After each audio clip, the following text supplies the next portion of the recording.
कि 11 नवंबर को विशेष सत्र आहूत किया गया है और 11 नवंबर के बाद 22 नवंबर को झारखंड विधानसभा का स्थापना दिवस भी है। इसलिए यह महीना, यह साल बहुत खास है।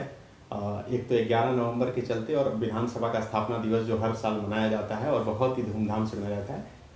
स्थापना दिवस में क्या कुछ खास है, 11 नवंबर को क्या कुछ होगा, इन्हीं मसलों पर बात करेंगे। हमारे साथ झारखंड विधानसभा के अध्यक्ष हैं। सर, 11 नवंबर पर सबकी निगाहें टिकी है और सरकार की तरफ से बता भी दिया गया है कि एक तो 1932 का खतियान जो झारखंड अलग की लड़ाई के साथ ही इसकी मांग थी, और दूसरा ओबीसी के लिए आरक्षण। इसको लेकर क्या कुछ तैयारी है? क्या ये सूचना विधानसभा तक भी आ चुकी है? माननीय सदन नेता हेमंत सोरेन जी के आग्रह पत्र हम लोगों को मिल चुका है और उनके आग्रह पत्र के मुताबिक हम लोगों ने भी अपना समन जारी कर दिया है और उनका विषय भी आ गया है।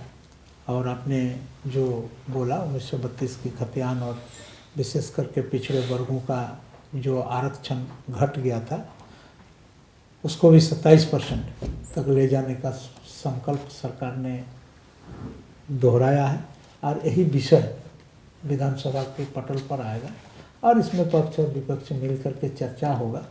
और हम समझते हैं कि झारखंड राज्य के आदिवासी, मूलवासी और जो भी झारखंड राज्य में रहते हैं उन तमाम लोगों का ये चिरलंबित मांग है।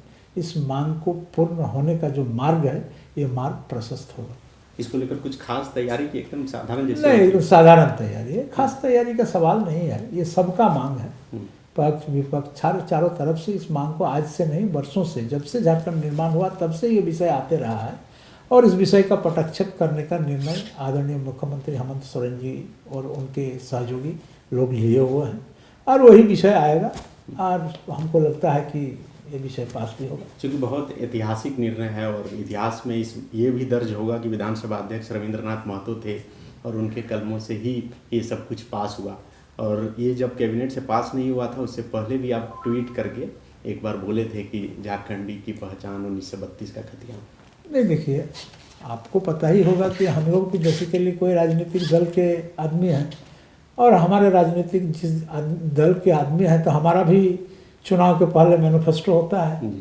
उस घोषणा पत्र में भी ये सब विषय था और हम लोग इसका पक्षधर थे और संयोग से इस सरकार, हेमंत सोरेन की सरकार ने इस विषय को आत्मसात करके इसको समाधान करने के क्रम में आगे कदम बढ़ाए हैं, इसलिए तो स्वागत योग्य है। और ऐसे स्पीकर का उसमें क्या है, स्पीकर के पास मंत्रिमंडल से, कैबिनेट से जो विषय आता है उसी विषय पर चर्चा कराना पड़ता है, पेश होता है, पास होता है, यही सब है। तो जो सामान्य परिपाटी है उसे सामान्य परिपाटी को ही हम फॉलो करेंगे। अच्छा, अभी झारखंड स्थापना दिवस भी है, 15 तारीख को राष्ट्रपति आ रही हैं, उसके बाद फिर 22 तारीख को हमेशा की तरह मनाया जाता है विधानसभा का स्थापना दिवस। कुछ खास कार्यक्रम होता है, इस बार क्या कुछ हो रहा है? देखिए, पिछले इस टेन्योर के बाद हम लोग कोरोना काल में प्रवेश कर गए और कोरोना काल का कहर सिर्फ हमारे राज्य में नहीं बल्कि पूरे हमारे देश में नहीं बल्कि पूरे विश्व में इस प्रकार का था कि सारा सांस्कृतिक कार्यक्रम बंद हो पड़ा था। तो हम लोगों ने भी पिछले समय में जो स्थापना दिवस का उद्यापन किया, मनाया, बहुत संक्षिप्त ढंग से मनाने का काम किया। इस साल हम लोग थोड़ा सा जैसे सांस्कृतिक कार्यक्रम नहीं करते थे, मनाही था कोविड प्रोटोकॉल के हिसाब से, तो हम लोग उसको बंद कर दिया था। इस साल पुनः हम लोग कर रहे हैं और इसमें मूलतः हमारे झारखंड के 2 आर्टिस्ट जो पद्म भूषण सम्मान से विभूषित हैं, आदरणीय पद्मश्री मुकुंद नायक जी और पद्मश्री मधु मनसूरी जी को आमंत्रित किए हैं और साथ साथ देश में उभरते हुए जो कवि हैं डॉक्टर कुमार विश्वास, उनको भी बुलाने का काम किया है। तो हमको लगता है कि निश्चित रूप से ये कार्यक्रम ऐतिहासिक कार्यक्रम के रूप में होगा। अच्छा सर, आपका बहुत ज़्यादा इंटरेस्ट रहता है कि यूथ जो है पॉलिटिक्स की तरह आकर्षित हो, क्योंकि आज के जिस हिसाब से राजनीति होती है बहुत लोग दूर भागता है, लेकिन इससे पहले भी आपने छात्र सांसद, युवा सांसद जैसे कार्यक्रम किए हैं, फिर आगे कुछ ऐसा? जी, इस बार भी हम लोगों ने छात्र संसद का कार्यक्रम को रखा है और आपने देखा होगा कि हम लोगों ने जो टॉपिक्स को सिलेक्ट किए हैं वो टॉपिक्स हैं road security and safety and the role of youth युवाओं का उसमें क्या महत्व है, इसी टॉपिक्स को हम लोग रखे हैं। और पिछले समय में जैसे हम लोग छात्र संसद को संपन्न किया, इस तरह इस बार भी उसी तरह का हम लोग करेंगे।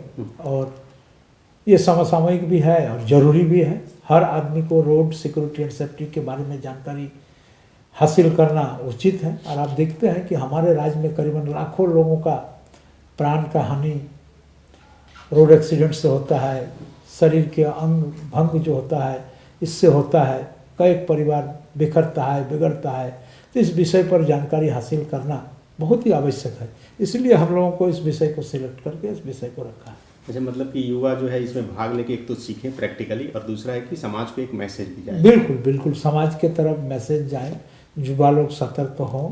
और एक बात तो सही है कि देश में कुछ भी अगर आप करना चाहें तो बिना युवा का संभव नहीं है।